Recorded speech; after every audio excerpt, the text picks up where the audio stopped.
All right. Well, this is Fan Addict Waco. I'm Josh. This is Danny. This is Steve. This is our special guest Sadiq today. This is welcome to basically the pilot episode of Coffee and Comics. This is to see if you guys actually like us or want to tell us to stop doing this. We're probably going to keep doing this. So We're going to do it anyway. Yeah. So the topic this week is actually Black Panther. I don't see why it wouldn't be. It's the hugest movie pre-order tickets that's ever come along as far as Marvel movies goes. So Didn't it make like 25 million Thursday? huge. Just Thursday Just alone. Thursday. Like, Yeah, the pre-sale tickets were already trying to break records, or if they broke it, I don't know, but it was insane. Leading up to it, so much anticipation and so much to look forward to, and it's finally here. It's happened. So exciting. We've all seen it, right? Yes. Yeah. all of Okay. us. Yes, sir. Before we get into like takeaways and everything like that, what do we think the anticipation, what the buildup was? What personally, like, It was satisfying. It wasn't a letdown. It wasn't overhyped. Right. And it had a lot of hype. So to say it wasn't overhyped, that's right? an achievement. Yeah. I agree. It was. I've been let down before in the past. I've been let down. Did someone say Justice League? My man. But you've been let down before. Yes. Oh, man. So this was it was on par with what I expected. I want better next time. Bigger Right. and better. Right. Bigger and better. But yeah. Yeah, I mean, I was excited to really see Wakanda. I mean, that to me was a big deal. Of it, before in the MCU, they were giving us little bits of it of where as soon as Black Panther came on the scene, it's like, well, I want to see more. Yeah, what's in this place? They traded a right? little Easter egg and left a little breadcrumb, Yeah, a little name and- drop of Wakanda, and the good and- dude couldn't pronounce it. Yeah, so for me, that was a big one to figure out and find out. And so, but I mean, no matter how, anxious I was to watch this and to, wonder if I'm going to really like it or not, it was a complete surprise all around because there was so much that happened, and I was trying to keep up with it and absorb it. It was just so rich and colorful, and it was just amazing to finally be let into the country ourselves. Right. And so I right. think that was probably one of the best parts. What about you seeing it on the big rich guy screen over there in Austin? It was the draft house. It wasn't the rich guy screen. I didn't have like a 70-inch television or monitor. Where You had a waiter, sir. I had you know what? And for premieres with a lot of people, I think the draft house is a bad choice. I love going to the draft house. I love Really? going. Yeah, because the waiter pops in during the movie, and now you've got to take your focus away from the movie to see, oh, did I order something? Is this my food? Is this my drink? Oh, because they don't remember, because they didn't see your face. It's Right. all dark. They're like, is this yours? All you see is this. You see like a hand. Is this yours? Okay. And then they go down, and they're gone. But for that 30 seconds, 45 seconds, you're taken out of the movie, and you're trying to pay attention and trying to listen to it, but your focus is like, oh, my wings. But for for a debut movie, for a release, if you really want to pay attention to the movie, just go see it in a regular theater. All right. But Draft House, I love Draft House. I love movie houses like that. And it happened like 3 different times. And one time the guy brought us food. We hadn't ordered food. He was like, I've got your food. This isn't mine. Wait, come. This isn't. I'm sorry. But. Okay, so opinions of the movie across the table are generally, it wasn't a letdown. It was great, right? It was Oh, super man. positive. They were- yeah. Beautifully shot, like Steve said, Yes. full of color. I love the pageantry. Yeah. A lot of that. A lot of the pageantry that went into just the presentation of T'Challa as king, the duel for the throne to make sure. Yeah, it was really well done because they showed you that device that lets them clear the waterfalls so Yes, they can yes, have that's what I like they love. use technology to clear a waterfall so they could have their cultural ritual Yeah. that doesn't actually have any technology in the ritual. Yeah. Right. Yes. That was the coolest part. Yes. Like it's that synchronicity, I guess, that goes along with it. Yeah. And that was the most, I think, for me, one of the biggest takeaways was that combination of taking this ancient world and this futurist world and having them both together existing at the same time. That was just so new and phenomenal. I think that they were mixing these two together and how they presented it, and again, like you're being let into that world and you're just at awe of how they're able to carry on their tradition, and they're doing it with this advanced technology. For sure, There's 100%. no one else. I feel like comics are the best medium when they're world building. Like we saw it with X-Men, like Justice League comics. And you don't get we haven't seen that much of that on the screen because it's usually set in like America, our world. Right. It's set somewhere that everyone knows because they've seen it a million times before. And so Cleveland as New York. Right. Or the one city they use in Canada for every Yes. yeah. Yes. and so I feel like this one they got to like do what Marvel like does best, which is like build us a whole new world to kind of like sandbox in.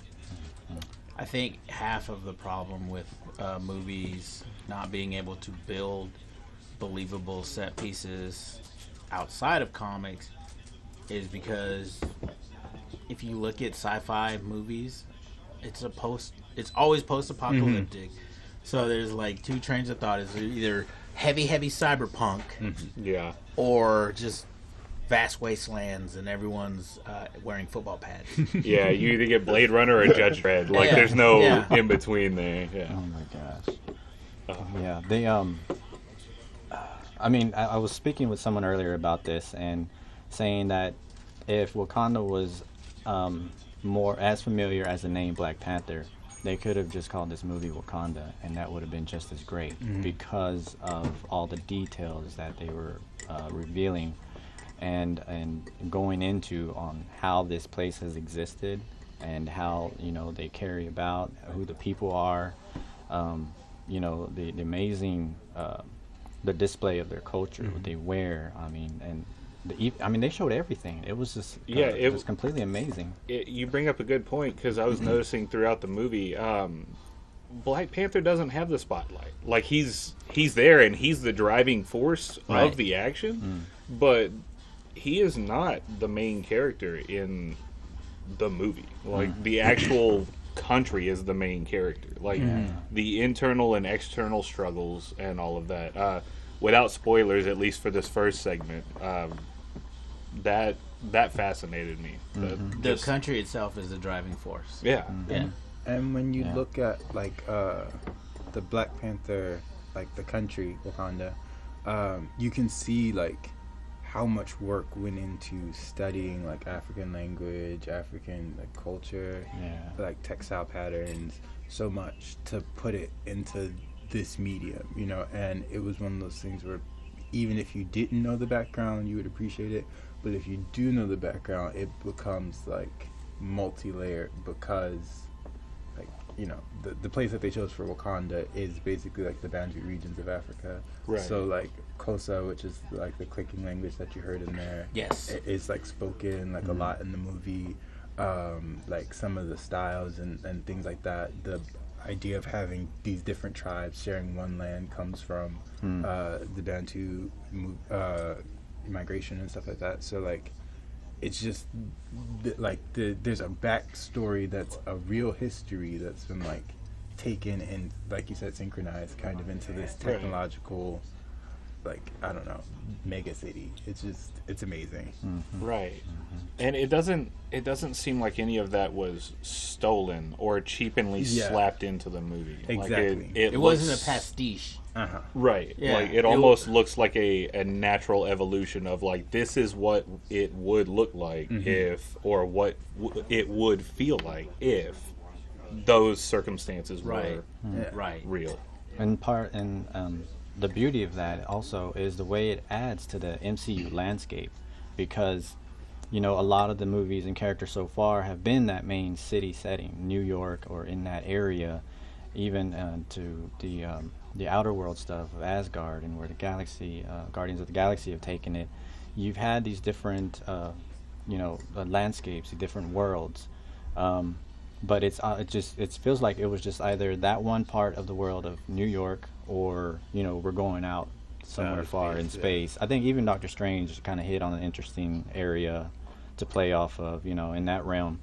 But you know, then you're bringing in Wakanda. It's another place in the world on Earth, and it's a whole different layout.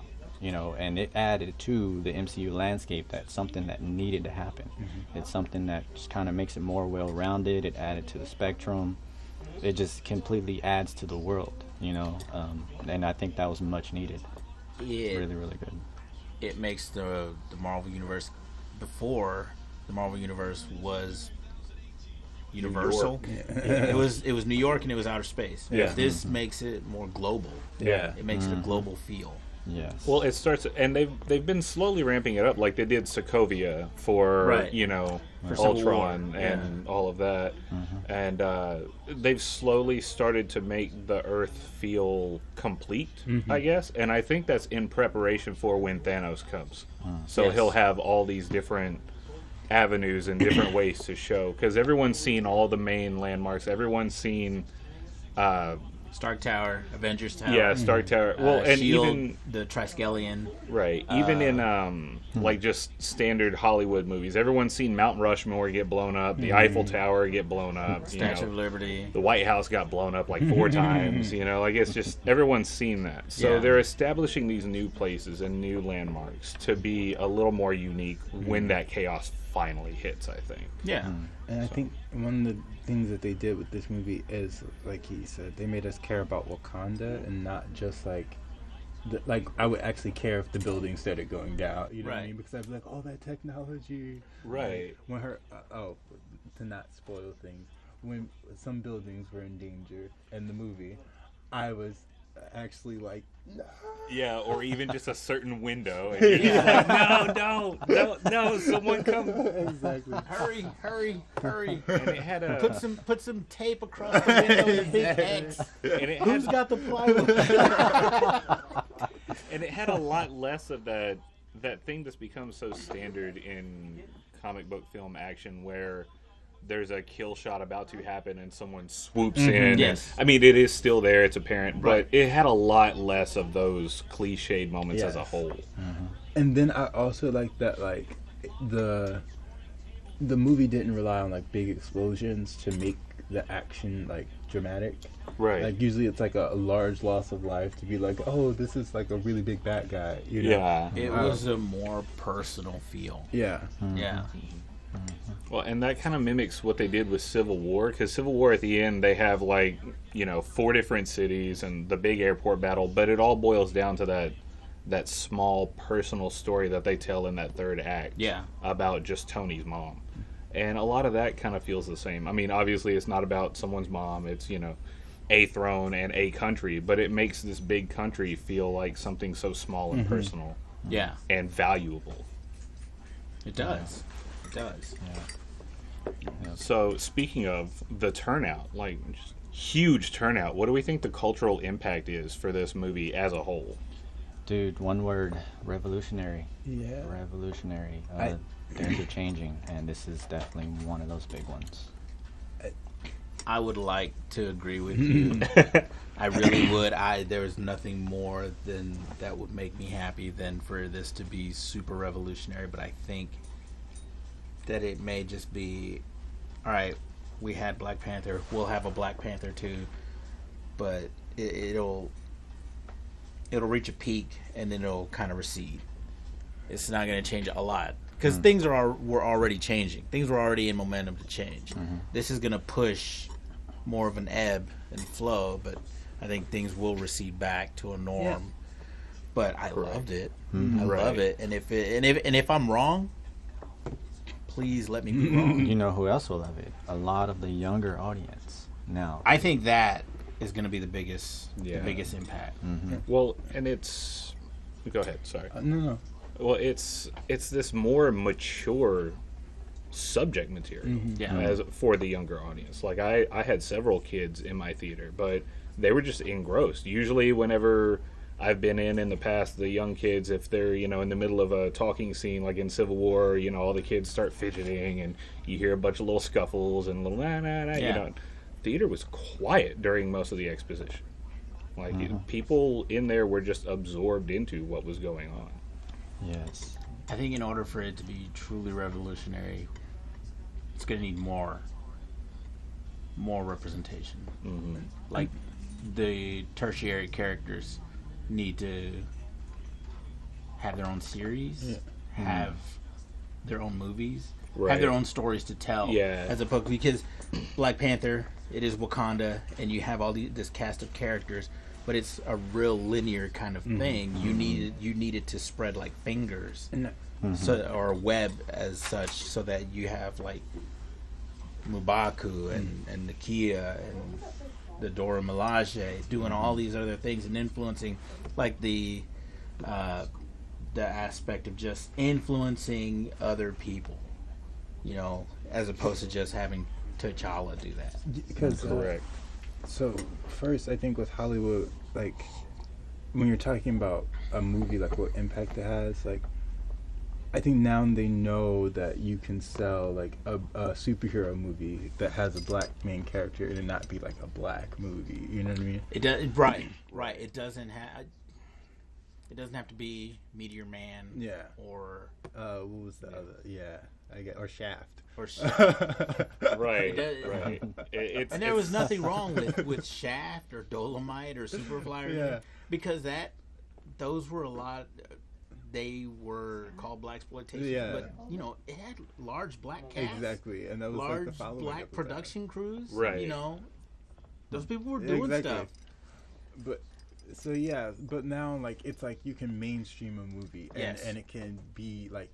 So now I'm thinking about where to go. It's like I feel like Hollywood is gonna be like, well, how do we now pull in all these different audiences? Yes. So where's like a Latino superhero that we can do? Where a Middle Eastern superhero? El Dorado. Do you remember El Dorado from the Super Friends? Yes. Do you remember El Dorado from the Super Friends? No. Oh. Please, what do you mean? Elaborate. He was basically a giant walking like Hispanic flag. Like it was just. It was so stereotypical. So instead of using the Martian Manhunter, they made a Hispanic character with like the thinnest versions of his powers. He had like mild telepathy and he could turn invisible, but he had to like fling his cape over, like he's fighting a bull. Yeah, and his cape was red. His cape was red, All so right. he'd swing it this way and he'd like disappear in magic dust. And I'm sure there are a lot of people who wish Mexicans would do that now. Like, I can't see him. Yeah, I think you bring up a great point. It's gonna let Hollywood worry about writing a character first, and not so much have to put the pen to paper to write a black character, Exactly, or a Mexican character. It'll let them worry about the character and the story first, and widen that casting net that has been going on. And I think what we saw was that like I think what the Marvel movies are kind of proving, and you mentioned this earlier, is that you can pick people who are not well known and still sell the movie also, because there's so many actors who are not like the top names in Hollywood, and they're making great Marvel movies and they're doing solid jobs, and like because we don't have anything to compare them to, they can become the character kind of for us. Right, exactly.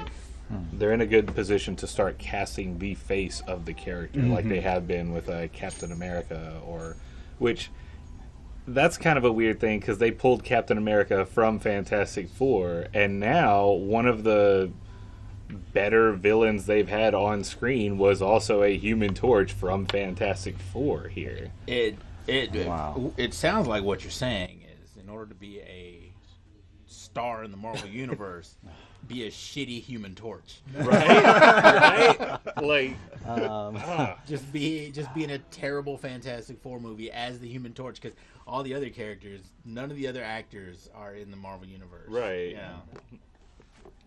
Fox, if the Disney thing doesn't go through, like, let me know when y'all are casting for that reboot. Like, it's coming one way or another.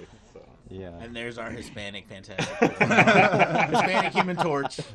Yes. That's Oh, Lord. yeah. But right. Danny, yeah, you do make a good point about I think if there's various branchings off of maybe some of the different storylines, like the Dora Milaje, you know, that it could like reach further and you know, make more of an impact. But nonetheless, I think the younger audience still, they have really something big to go on, especially with what they're going to be viewing when they go into that world of Wakanda and see what's really going on, and then kind of see, you know, have more of a colorful potential future that, you know, the way even societal, I mean, the way, you know, they're trying to comprehend what's going on in the movie with these groups and figure out what's happening and why. Even that, because of the mature storyline, you know, that was deep too, deeply rooted in so many different ways. And just to plug Bankston's where we are right now, I found these 3 comics. They're called Black Panther, World of Wakanda, and it actually goes into what happens before the movie. So there's a little storyline in there. Sadiq, did you read any of these, or are you familiar with them? Yeah, some of them. Yeah, so like the storyline is kind of like some of the side characters, like you said, like expanding on. And so it's about kind of world building some of the world. One of the storylines kind of focuses on I can't pronounce it. You had that. The female war. Oh, the Dora Milaje? Okay, Yeah. there we go. They. Yes. I think it focuses on Okoye and her love. Yeah, and like I don't know. I don't want to. Yeah. I'm bad at not spoiling things. Which so, means Right. means adored ones. Yeah. And you brought a good point about who they were. Yeah, so this is like not a spoiler from the main series, but they in the Wakandan world they used to be like concubines, and so as they've moved, like as Wakanda has progressed, they've become a warrior class. But some of like their old customs and things like that are still there, and so they did a lot to like give this like backstory, and it's really rich. And so Ta-Nehisi Coates actually wrote this series. And so he's like someone that I didn't expect to write comics. I don't know if you guys know his career, but he's like he speaks on like race issues a lot and things like that. And so I didn't think that he would like, you know, write comics. Normally you don't think of the same medium, academics and comics. Right. He won a Genius Grant for his writings. Yeah. So And so was it MacArthur grant? I don't remember what the grant was, but he's won Yeah. like a couple of awards. Yeah, we were, for some of his books, we were 8 Years in Power. What was it? The Letters I Wrote to My Son. Yeah. Or one of his other books. Like, he's got just bunch. fantastic books. Exactly. Fantastic. Just short essays, and read them. Yeah. Yes, nice. Yes. That's awesome. He's amazing. And so so I had read his other work before I had come to the comic. Like I knew who Black Panther was and had read some of the comics, the old comics. And then I started reading some of these when I heard that his name was on them. And they were actually really good, like just hearing about the backstory, because I didn't know the story arc from the movie. I wasn't like really familiar with it, but I had like some of this backstory going on. So yeah, it's just worth learning about the history of the world and stuff like that, and that's kind of what he did here. Wow. And then I think Black Panther is another series of his. He actually relaunched Black Panther the series last year before, with Brian Stelfreeze, and like he was handpicked. Ta-Nehisi Coates was handpicked to write, and he was like, I want Brian Stelfreeze to draw it because Brian Stelfreeze is an amazing illustrator. And that whole, like, the first volume is just amazing. The first storyline is Nation Under Our Feet, which establishes parts of the movie, the whole tribal kind of struggle to keep everything together. And then there's also he's in the crew, right? Yes. With Storm and Luke Cage, and Misty Knight. Oh, Yeah. okay. Yeah. Nice. So he has a couple of, so he is like around Yeah. to be expanded on. I think it's just like some people only follow the movie storyline, Right. and if you don't hop onto the comics, like you end up missing so much. Well, and it's amazing that people don't know how long the Black Panther's been around. Yes, It's been around since the 60s. Yeah. Yeah. Well, But- and he's been a part of almost every big team up they've made. Yeah. Like all of them. I also ran into the misconception. So some people thought the name came from like the Black Panther Party, Yep. Right. and some people were like, "I'm not going to go see it because of that," and I was like, "Research." Yeah.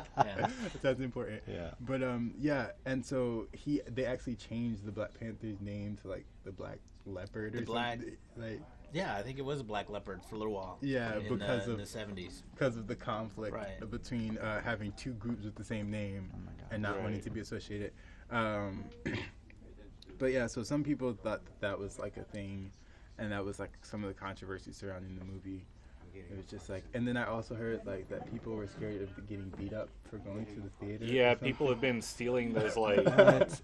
Getty images. They've been Yes. posting just like stock images of like blood on a napkin and like I got assaulted at the showing tonight. And like you can right click the image and hit search Search Google image. now. Like Yeah. it takes 10 seconds to tell the internet you're an idiot. Like Yeah. it doesn't. Yeah.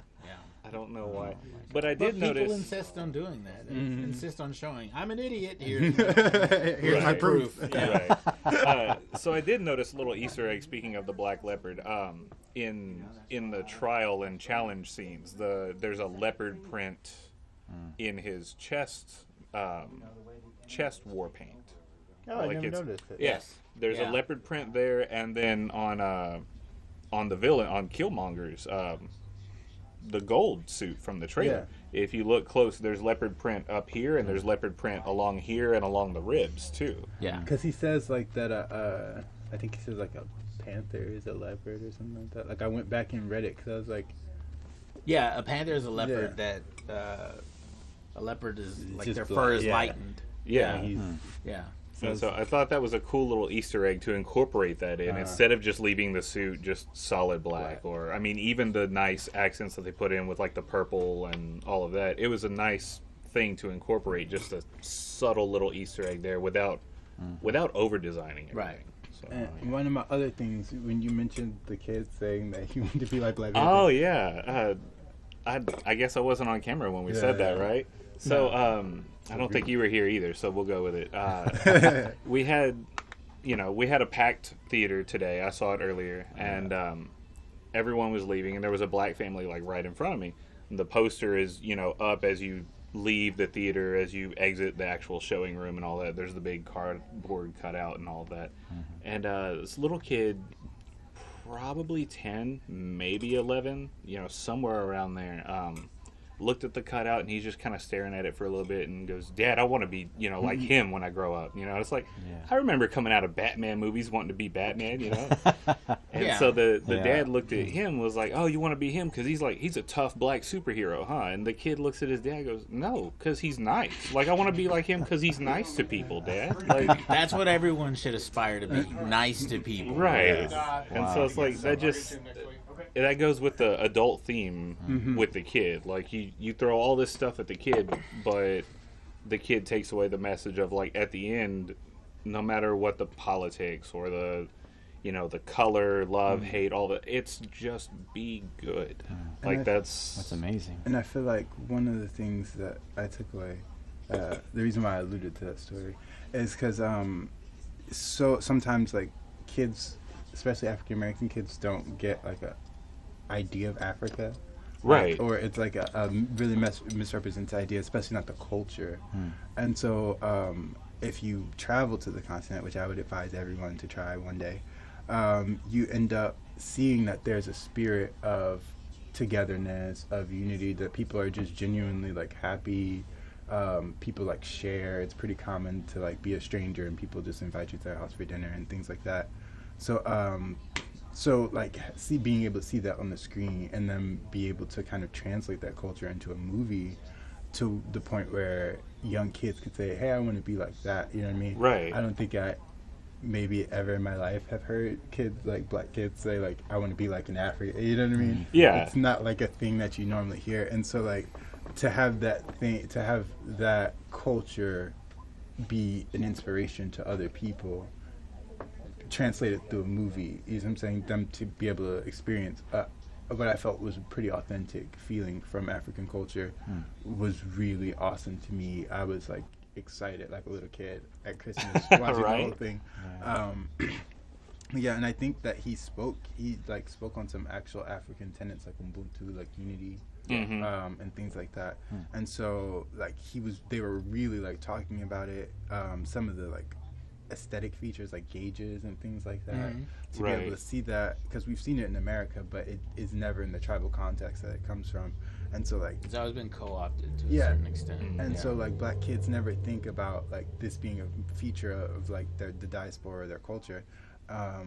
So I think it just was such like a show of like, here is what the culture is and what it could become in a sense. Yeah. In such like a, I don't know, like he said, like a synergistic way. It was just amazing.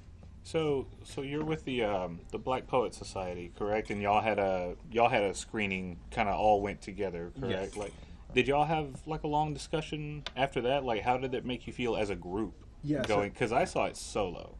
So how did it make you feel going as a group? So so as a group, so we're not just all African American. Well, So- correct. No. So, I know. Yeah. I just wanted to clear up that like everybody's welcome. It is called the Black Poet Society. So some people are like, I'm like, Can I write a poem? Correct. Yeah. Like,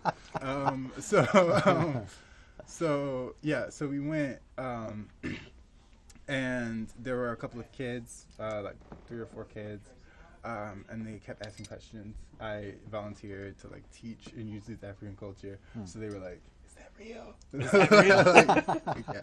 Yeah. So there was a lot of questioning, and then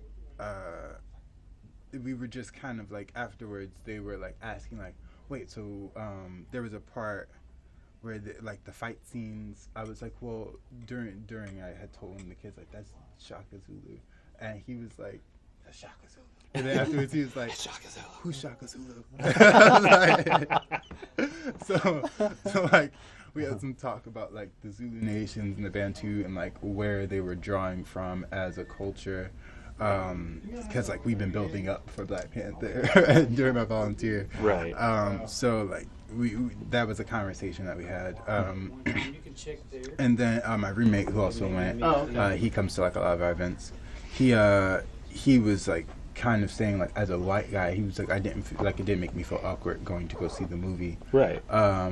Because he was like sometimes like when you go see black movies, sometimes it can be awkward. Like you don't get all the jokes.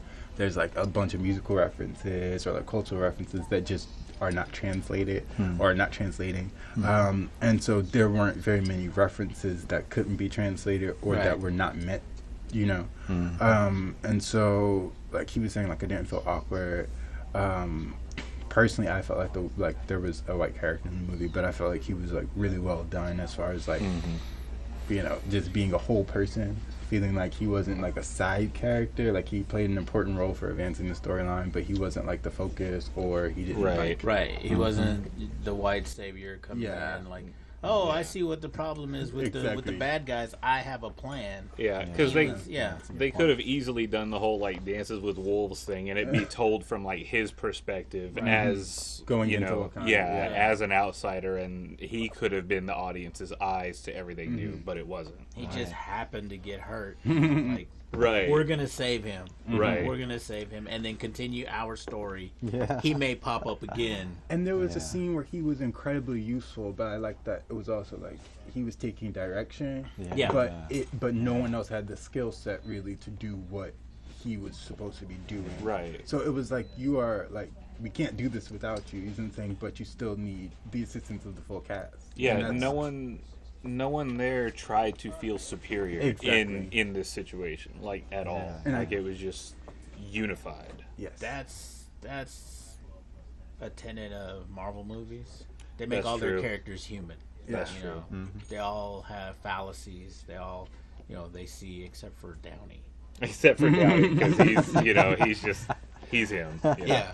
It takes him a couple of movies before he realizes, you know what, I may have messed up. Yeah, that whole Yeah. that robot thing, that was kind of my bad. Yeah. That's all right. Yeah, that's a good point, though. As far as what Marvel has done with a lot of their characters, it does really, deliver that, that human perspective on Yeah. everything, on each other. Especially when I first started reading Marvel comics, I was surprised by that because I didn't know it was so interpersonal, and the way they react to each other and how it's involved in real world, situations.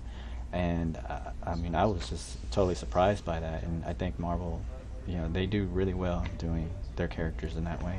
And sometimes, Right. sometimes I feel like you end up taking, with Marvel, like the comics at least, you end up seeing both sides. Like there's a very like even-handedness for two narratives often, and so like whereas you might agree with one, you're like, but I kind of see your point. Like it makes sense, and it kind of brings a sense of like bringing people to the table almost. That's something that I think Marvel really didn't start doing, like in the comics at least. They didn't start doing that till like the 70s or 80s. Yeah. When they wanted to explore the reasonings behind some of the motivations from the villains, from the villain's point of view, the villain's perspective. Because in the early days, Doctor Doom was just a despot, and Magneto was hell bent on making mutants the masters. But that whole era, just the idea that there were two narratives, that there were two sides to the story, was always so important to me. I think that's what drew me to X-Men, and they did it in this movie, in Black Panther, Yes. when they were telling the story of people feeling like, with great power comes great responsibility, was kind of the idea on one side, and the other side was, well, how are you using that great power, Right. or what are your responsibilities, what are your priorities? And I feel like they handled those two narratives so artistically that sometimes like the bad guy was the good guy and the good guy was the bad guy, and You could really see the couldn't- motivation for the bad guy's actions. Right. and so you couldn't like, because I switched sides like 10 times. Yes, I know, right? That was what was so amazing about it too. Had a little tug of war right there in your Yeah, heart. exactly. Two narratives. Well, Yep. and it goes back to some of the earlier Marvel movies. Ultron, the only way to save the human race was to wipe it out of existence because it's its own biggest threat. Baron Zemo, or Zemo, not Baron, but Zemo, his thing was to destroy the Avengers for what they destroyed from him. Right. You could see his motivation. You could see that whole thing, and you could empathize with that character. Like, I get it. I get it. These people do bad things while trying to save the world. But it's that whole human aspect again. Right. We're going to mess up. All right. So, speaking of mess ups, do we feel like there's anything they went wrong with in the movie, or anything like that, or like on a scale of 1 to 10, like how would you rate that movie? I would rate this movie so high. Yeah, I mean, like- it even has an impressive score on Fresh Tomatoes, which has a lot of eyebrows raised too. I would raise it like way up there at a 9. And the reason I can't give it a perfect 10 is because of my one takeaway from that is this is just one movie, and so you don't want to put too much or put too little, but this amazing all-star cast, the characters were so dynamic that they deserved some background and some development further, which would have easily led to that attachment, and you didn't have time to do all that. And so Correct. there wasn't like a huge character development for a lot of these people, a lot of these characters that you wanted to know, and you wanted to know, just root for, Right. because Black Panther, it was more than Black Panther. There were all these other characters that you were like siding with and you were focusing on, and you wanted to be like in tune with them. But honestly, to me, I think that was the only takeaway as far as a low point, is that lack of delving further and detailed into those stories of who they were, And who they are. in the same vein, because I was going to say something similar, I would say like 9.5. It's hovering around that 10. I just kind of wanted to see more of, like you said, people don't often know how long Black Panther has been around.